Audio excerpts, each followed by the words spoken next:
लेकिन तीज के दूसरे दिन ही घर वापस आ जाना, क्योंकि तुम्हें तो अच्छी तरह पता है अब मैं बहुत बूढ़ी हो गई हूँ। क्यों माँ जी, तीज के दूसरे दिन ही क्यों आ जाऊँ?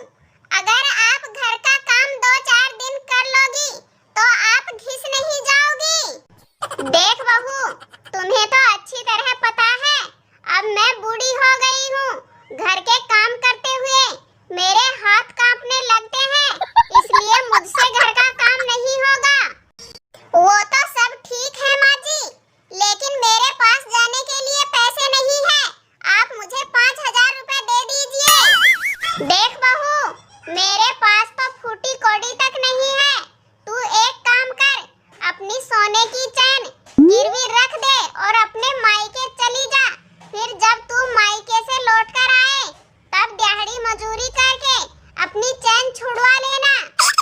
देखो माँ जी, मैं तुम्हारे घर में मजदूरों की तरह काम करती हूँ और तुम मुझे 5000 रुपए भी नहीं दे सकती, और तुम मुझे कह रही हो कि अपनी सोने की चैन गिरवी रख दो। मैं नहीं रखूंगी अपने सोने की चैन गिरवी। तुम अपने मंगलसूत्र गिरवी रख दो माँ जी और मुझे पैसे दो, मैं मायके जाऊंगी। देख बहू, मेरे पास तो 1 रुपया भी नहीं है और मैं अपना मंगलसूत्र गिरवी नहीं रखूंगी, क्योंकि तेरे ससुर जी ने मुझे गिफ्ट में दिया था।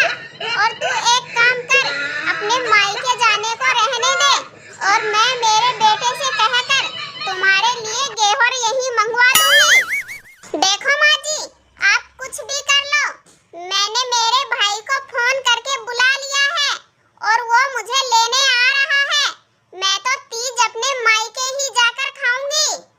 ठीक है बहू, अगर तू मेरी बात नहीं मानती है तो चली जा, लेकिन तू अपने घर से बाहर मत घूमना। क्यों माँ जी, आपको क्या दिक्कत हो जाएगी? अगर मैं अपने घर से बाहर घूमूंगी तो अगर मायके जाऊंगी तो अपने घर से बाहर तो घूमूंगी ही ना, अपनी सखी सहेलियों से मिलूंगी और उनके साथ झूला झूलूंगी माँ जी। देखो बहू,